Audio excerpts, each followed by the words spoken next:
Hello, good morning everyone. आज का जो हमारा टॉपिक है वो टॉपिक है appearance of spectral lines in the emission spectra of hydrogen atom. Spectrum से रिलेटेड बहुत सारे टॉपिक हमारे सिलेबस से हटा दिए गए हैं, लेकिन उन टॉपिक्स को स्टडी किए बिना ये इतना अच्छा समझ में नहीं आएगा, तो हम शुरू से उन टॉपिक्स को डिस्कस करेंगे, उसके बाद इसको हम डिस्कस करेंगे।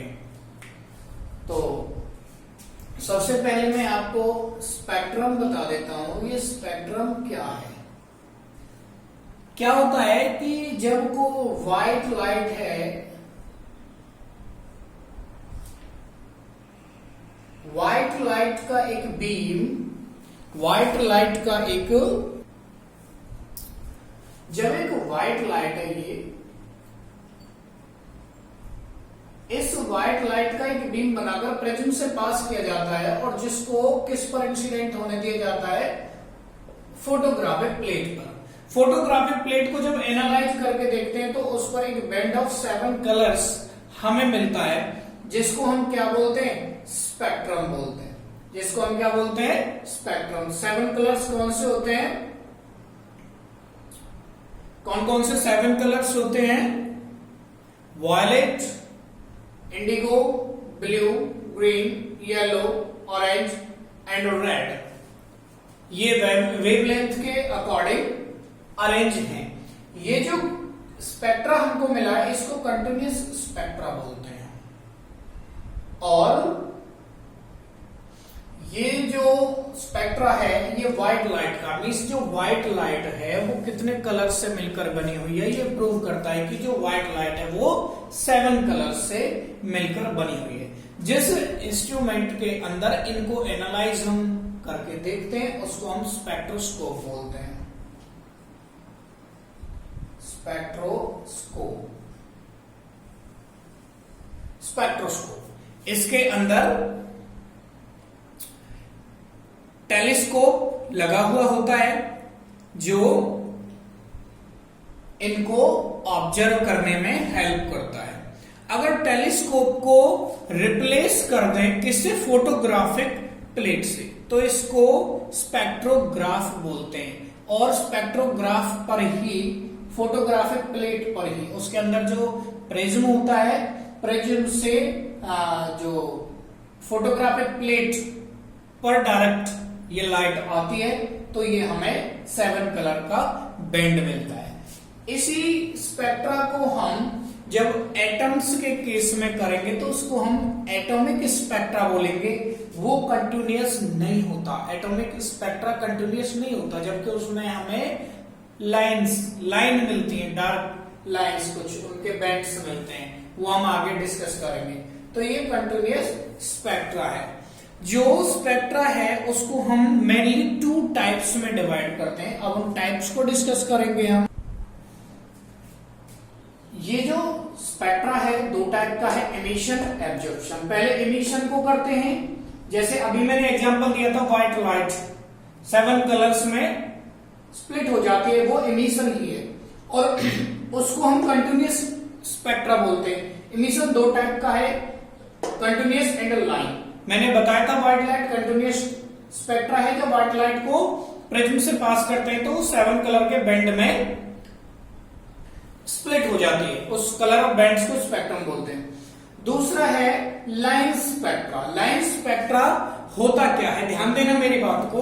जब किसी भी वोलेटाइल सॉल्ट को, जैसे सोडियम क्लोराइड है, किसी बंसन बर्नर पे रखो, मीन्स उसको हमने हीट किया है या इलेक्ट्रिक डिस्चार्ज देके, मतलब इतना टेम्परेचर देते हैं कि जो इलेक्ट्रॉन है वो एक्साइट हो जाए उसके अंदर, तो हम क्या करते हैं, और प्रेशर रखते हैं लो, तो उसमें से एक कलर की लाइट निकलती है। और ये जो कलर की जो लाइट निकलती है, ये जो सब्सटेंस हम ले रहे हैं, जैसे NaCl का क्रिस्टल यहां रखा है जो प्लेटिनियम वायर से पकड़ा हुआ है, तो जो हम मटेरियल मीन से जो भी यहाँ पर सॉल्ट ले रहे हैं, कंपाउंड ले रहे हैं, उसके नेचर पर डिपेंड करता है कि किस कलर की लाइट इसके अंदर से निकलेगी। जब इस लाइट को इस एक देखो जो मैं ये लगाता हूं, ये कोई भी ऐसा ऑब्जेक्ट है जिसमें बहुत छोटा मीन्स बहुत फाइन होल है, जिससे ये जो लाइट है इसका एक बीम बन जाता है। ये क्या है? बीम। फिर उस बीम को प्रिज्म से पास करते हैं। जब प्रिज्म से पास करने के बाद इसको फोटोग्राफिक प्लेट पर इंसिडेंट होने दिया, इसका इम्पैक्ट लिया गया, तो केवल 2 लाइन मिलती है हमें, जिनकी कितनी वेवलेंथ वाली है? ये 5896 और 5890 एंगस्ट्रॉम वाली 2 लाइन है, और ये येलो कलर की वेवलेंथ वाली लाइन है। तो एक पर्टिकुलर सबस्टेंस जो स्पेक्ट्रा देता है वो अपने उसी पर्टिकुलर कलर की स्पेक्ट्रा की लाइंस दिखाएगा, जिसको हम क्या बोलते हैं? लाइन स्पेक्ट्रा बोलते हैं। अब जैसे देखो हाइड्रोजन गैस है, हाइड्रोजन गैस इस ट्यूब में भरी हुई है, इसमें डिस्चार्ज ट्यूब के अंदर, और इसमें इलेक्ट्रिक जो स्पार्क दी तो ये बहुत हाई टेम्परेचर पे इसमें से जो रेडिएशन निकली, इनका एक बीम बनाकर प्रिज्म से पास किया गया, फिर फोटोग्राफिक प्लेट पर इंसिडेंट किया, तो हमें बहुत सारी लाइन्स मिली, तो इसी को बोलते हैं लाइन स्पेक्ट्रा। और ये जो लाइन्स हैं, लाइन्स के ग्रुप है, इन्हीं ग्रुप को एनालाइज करके यहां पे दिखा रखा है। ये ही मैं आपको आज पढ़ाऊंगा, लेकिन इसको मैं आगे थोड़ा सा और डिस्कस करूंगा आपके साथ। जो हम स्पेक्ट्रोस्कोपी डिस्कस कर रहे हैं, स्पेक्ट्रोस्कोपी का मतलब क्या होता है? जो आप ये स्पेक्ट्रम डिस्कस करते हो केमिस्ट्री की या साइंस के जिस ब्रांच में, उस साइंस के ब्रांच को हम स्पेक्ट्रोस्कोपी बोलते हैं। अभी हमने इमिशन स्पेक्ट्रा को किया। ध्यान रखना एक चीज, बहुत की लाइन बोल रहा हूं मैं, जो इमिशन स्पेक्ट्रा है वो एक्साइटेड इलेक्ट्रॉन करता है। जब इलेक्ट्रॉन में नॉर्मल लेवल से ज्यादा एनर्जी होगी तो इमिशन स्पेक्ट्रा शो करेगा। अब हम दूसरे स्पेक्ट्रा की बात करते हैं, एब्जॉर्प्शन स्पेक्ट्रा। इन्हीं से मिलता हुआ कंसेप्ट है, लेकिन इसका जस्ट उल्टा कंसेप्ट है। यहां पर एक पर्टिकुलर वेवलेंथ की जो लाइन है, जो वेवलेंथ है, वो एब्जॉर्ब हो जाएगी। अब ध्यान देना, एब्जॉर्प्शन स्पेक्ट्रा क्या है? देखो, जब हम व्हाइट लाइट को पास करते हैं प्रिज्म से, ठीक है, 7 कलर्स में बदल गई थी। अब प्रिज्म में पास करने से पहले किसी गैस से पास करते हैं उस व्हाइट लाइट को, या फिर किसी और सॉल्यूशन से पास करते हैं। हमने थोड़ी देर पहले NaCl का एग्जांपल लिया था। जब NaCl को बंसन बर्नर पे रख के उसमें से लाइट निकली, जो आपको पता है येलो लाइट निकली थी NaCl से, तो उसको जब हमने प्रिज्म से पास किया था तो हमें येलो वाली 2 लाइन मिली थी, जिनकी मैंने वेवलेंथ भी लिखी थी। अब व्हाइट लाइट को हमने क्या किया है? व्हाइट लाइट है उसका एक बीम बना के पहले NaCl के सॉल्यूशन से पास किया। NaCl के सॉल्यूशन से पास करने के बाद फिर उसको प्रिज्म से पास किया है। प्रिज्म से पास करने के बाद हमें जो व्हाइट लाइट का हमें जो स्पेक्ट्रम है कंटिन्यूस वही मिलना चाहिए, तो वही 7 कलर का बैंड मिलना चाहिए, violet, indigo, blue, green, orange, red. लेकिन हमें येलो कलर नहीं मिला। येलो कलर नहीं मिला, येलो कलर की जगह हमें 2 लाइन मिल गई, डार्क लाइन, 2 डार्क लाइन, और वो वही वेवलेंथ वाली हैं जो वेवलेंथ NaCl ने हमें दी थी। थोड़ी देर पहले ही मैंने बताया। इसका मतलब क्या? NaCl के सॉल्यूशन ने अपनी जो पर्टिकुलर वेवलेंथ थी कलर की, येलो कलर की, उसको एब्जॉर्ब कर लिया व्हाइट लाइट से। अब बची क्या? बाकी कलर बच गए, वो हमें फोटोग्राफिक प्लेट पे मिल गए। तो ये कौन सा स्पेक्ट्रा हुआ? ये एब्जॉर्प्शन स्पेक्ट्रा है। ठीक है, अब मैं आपको कुछ और बता देता हूं। तो जो मैंने हाइड्रोजन का एग्जांपल दिया था, जो स्पेक्ट्रल लाइन हमें मिली थी इमिशन स्पेक्ट्रा से, उनको हम डिस्कस करेंगे यहां पे। इससे पहले मैं बता देता हूं आपको कि ये जो स्पेक्ट्रा है, इमिशन स्पेक्ट्रा, ये केवल हमें तब मिलता है जब जो इलेक्ट्रॉन है वो एक्साइटेड स्टेट में हो, एक्साइटेड स्टेट में हो।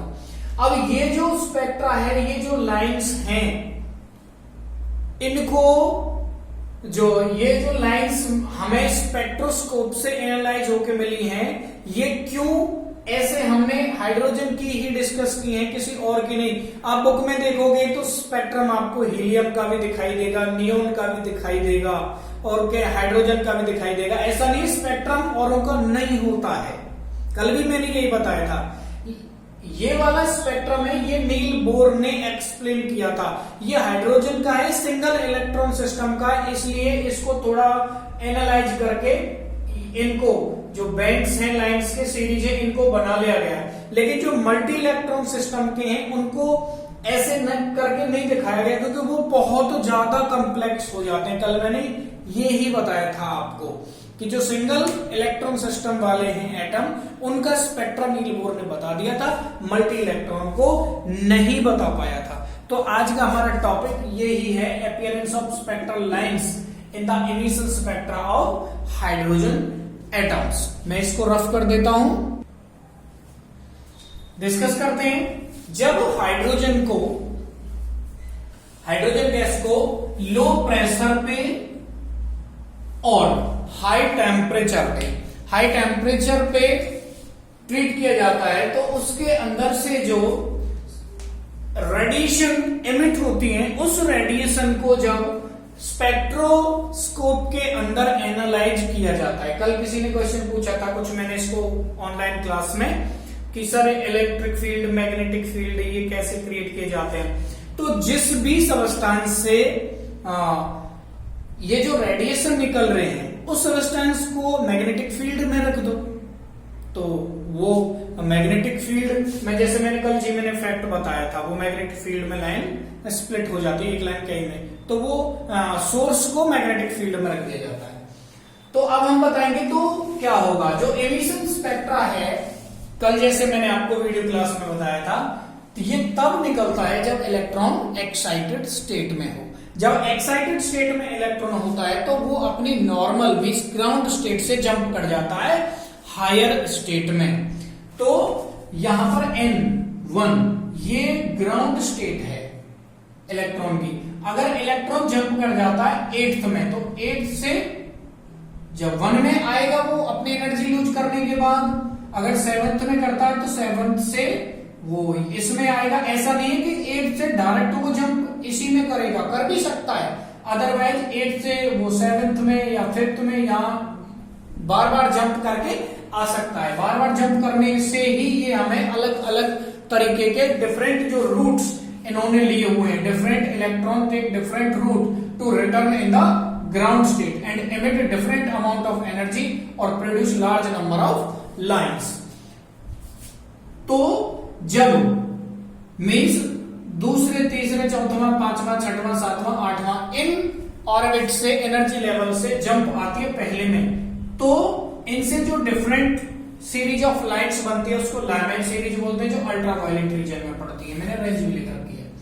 अगर जो ग्राउंड स्टेट है वो हो जाए 2, ग्राउंड स्टेट कौन सी हो जाए 2 हो जाए, और इसमें जो जंप है इलेक्ट्रॉन की 8वें से 7वें से 6वें 5वें से इनमें से आए, मींस मोर देन 2 से आए, तो बाल्मर सीरीज बनती है। ग्राउंड स्टेट हो जाए 3rd, तो इसमें 4वें 5वें 6वें 7वें से जंप आएगी ऊपर से, तो पार्शियल सीरीज। ब्रैकेट में ग्राउंड स्टेट 4 बन गई, तो जंप कहां से होगी 5वें से 6वें से 7वें से 8वें से। पी फंड में ग्राउंड लेवल हो जाएगा 5वां, तो जंप कहां से आएगी 8वें से 7वें से 6वें से, तो कौन सी बनेगी पी फंड। ये जो पार्शियल ब्रैकेट और पी फंड है, ये IR इंफ्रारेड रीजन के अंदर आते हैं। तो ये हो गया इनका भी सम। अब बता देता हूं आपको कि कौन सी सीरीज कहां से कैसे बनेगी। लैमेन सीरीज कब बनेगी, जब जंप होगी दूसरे, तीसरे, चौथे, पांचवें, छठवें से पहले में। बाल्मर कब बनेगी, जब जंप होगी तीसरे, चौथे, पांचवें से किसमें, 5वें के बाद 6वां, 7वां, 8वां कुछ भी हो सकता है, सेकंड में। पार्शियल बनेगी 4, 5, 6, 7, 8 इनसे तीसरे में। ब्रैकेट सीरीज तब बनेगी 5, 6, 7, 8 इनसे बनेगी 4वें में। और पी फंड सीरीज कब बनेगी, जब 6, 7, 8 इनसे जंप करेगा इलेक्ट्रॉन 5वें में। यह जंप करने वाला आइडिया क्या है, देखो मैंने थोड़ा इसे शॉर्ट में इसलिए बताया कि कल इस पे हम डिस्कस कर चुके हैं वीडियो क्लास में। जब कोई भी इलेक्ट्रॉन, जब हम किसी एटम को under high temperature electric discharge subject करते हैं, तो उसके जो इलेक्ट्रॉन है वो एनर्जी गेन कर लेते हैं। एनर्जी गेन करने के बाद वो हायर एनर्जी लेवल में जंप मार जाते हैं, मींस अब वो एक्साइटेड स्टेट में है। अब वो जंप करने के बाद जब अपने ओरिजिनल ग्राउंड स्टेट में आते हैं तो वो जो एनर्जी उस जो गेन की थी उसको लूज करते हुए आते हैं, किसकी फॉर्म में? रेडिएशन की फॉर्म में। अब जो रेडिएशन है ये जो थ्योरी थी मैक्स प्लैंक की क्वांटम थ्योरी, वहां से आया है कि कोई भी ऑब्जेक्ट है वो इमिट करता है रेडिएशन, वो एनर्जी या एब्जॉर्ब करता है, वो रेडिएशन की फॉर्म में करता है।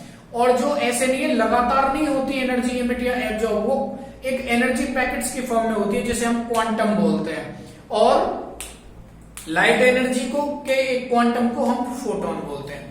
अब हम आते हैं अपने कंसेप्ट पे। जो एटम के अंदर इलेक्ट्रॉन एक्साइट होकर हायर एनर्जी लेवल में गया है, यहां से यहां गया है या फिर यहां से यहां तक कहीं भी जा रहा है, जब वो वापस आ रहा है तो वो एनर्जी को लूज करता आएगा। भाई उसके अंदर एनर्जी बनी रहेगी तो वो हायर एनर्जी लेवल में रहेगा, लेकिन ऐसा होता नहीं है, वो एनर्जी लूज करता है। जो एक्साइटेड स्टेट में जाता है इलेक्ट्रॉन हायर एनर्जी लेवल में बहुत कम टाइम के लिए जाता है, तो वो जब वापस आता है तो एनर्जी को क्या करेगा?